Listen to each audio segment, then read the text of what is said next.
बहन जी दूध ले लो। रमेश भैया क्या बात है, अब और पहले वाले दूध में जमीन आसमान का अंतर है। पहले जब मैं तुमसे 2 लीटर दूध लेती थी तो वो 2 दिन चल जाता था, पर अब तो 2 लीटर दूध मुश्किल से 1 दिन ही चल पाता है। भैया अगर ऐसे ही रहा तो मैं तुमसे दूध नहीं लूंगी, फिर मैं गणेश दूध वाले से दूध ले लिया करूंगी।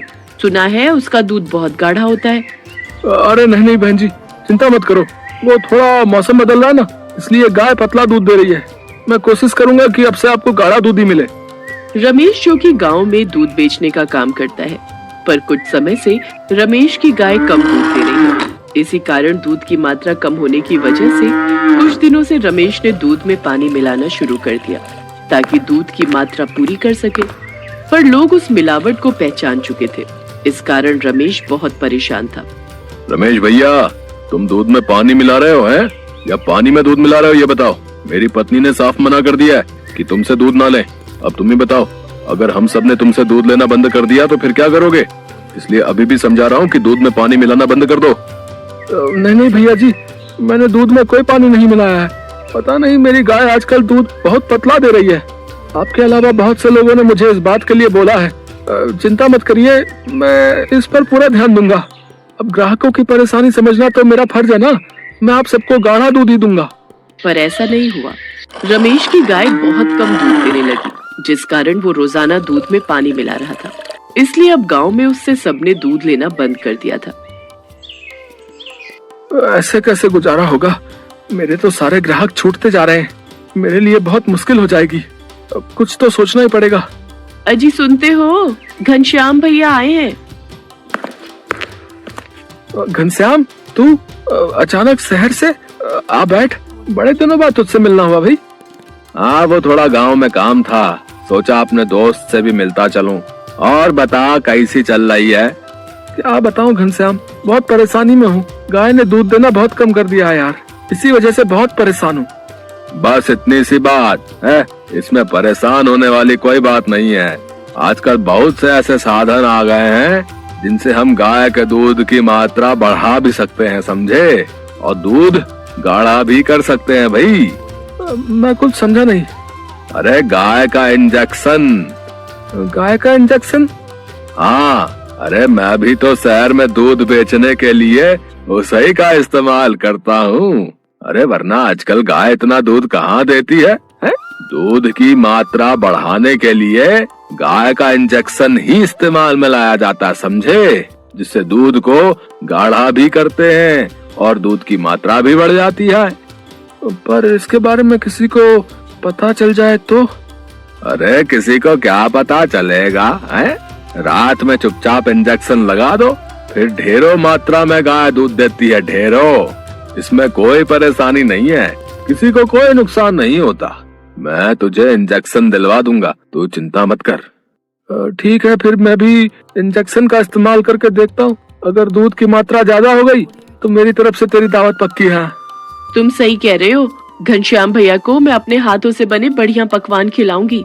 अगले दिन ही रमेश घनश्याम से वो इंजेक्शन लेकर अपनी गाय को लगा देता है। इंजेक्शन की वजह से दूध की मात्रा बढ़ जाती है और गाय ज्यादा दूध देना शुरू कर देती है। गाय का दूध गाढ़ा भी था, इस कारण रमेश को पानी नहीं मिलाना पड़ा। अब तो ग्राहक भी रमेश का दूध पसंद करने लगे थे। फिर से रमेश ने अच्छी कमाई करनी शुरू कर दी। क्यों बहन जी, अब तो दूध में कोई शिकायत नहीं है ना? नहीं नहीं भैया, अब तो दूध बहुत ही बढ़िया है, बिल्कुल भी पानी की मात्रा नहीं है। बहन जी, हम तो ग्राहकों का ख्याल रखते। अच्छा, चलता हूँ।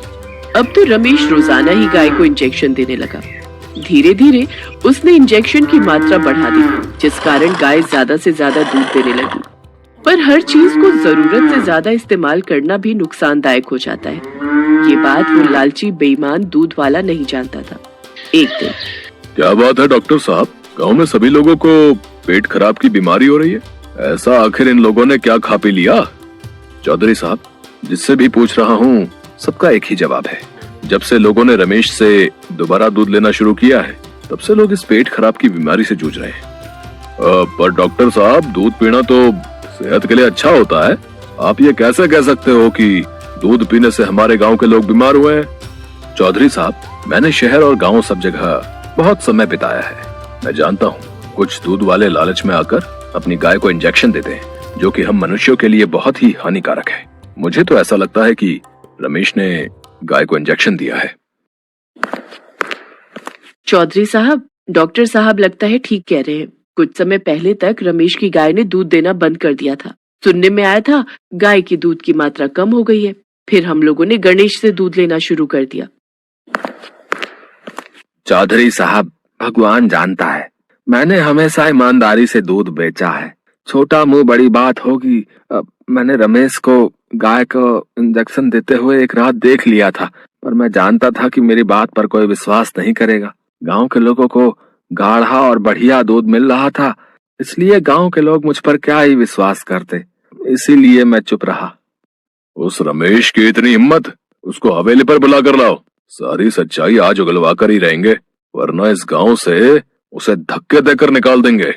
रमेश घबरा जाता है और डर कर सारी सच्चाई चौधरी साहब के सामने बोल देता है। मुझे माफ कर दो चौधरी साहब, मैंने अपने दोस्त के कहने में आकर गाय को इंजेक्शन दी। मुझे नहीं पता था कि गांव के लोग बीमार पड़ जाएंगे। मैं तो बस गाय के दूध की मात्रा बढ़ाना चाहता था। मेरी रोजी रोटी और परिवार इसी गांव में है। चौधरी साहब, मुझे यहाँ से मत निकालो। नहीं रे रमेश, तूने गलती ऐसी की है जिसकी कोई माफी नहीं है। मैं तुझे पुलिस के हवाले नहीं कर रहा हूँ। तू कल सुबह तक इस गांव को छोड़कर कहीं और चला जा। अब मैं तुझे इस गांव में नहीं रहने दूंगा। कल से गणेश, तुम ही गांव वालों को दूध दोगे, समझ गए? इसके आगे मुझे कुछ नहीं कहना। रमेश अपने किए पर शर्मिंदा तो था, पर उसने बहुत बड़ी गलती की थी। उसने लालच में आकर अपने दोस्त के कहने पर गाय को इंजेक्शन दे दिया, जिससे गांव के लोगों की जान पर बात आ गई।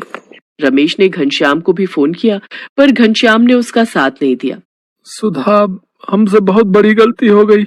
हमने बेईमानी के रास्ते को चुना। आज हम दोनों बिल्कुल अकेले हैं। जब तक हम ईमानदारी से अपने काम को कर रहे थे तो पूरा गांव हमारे साथ था। आज के बाद मैं कहीं भी रहूं, पर बेईमानी से कोई काम नहीं करूंगा। तुम्हारे साथ मैंने भी गलत किया। काश मैं भी इस बात को समझ जाती तो आज हम दोनों को ये दिन न देखना पड़ता।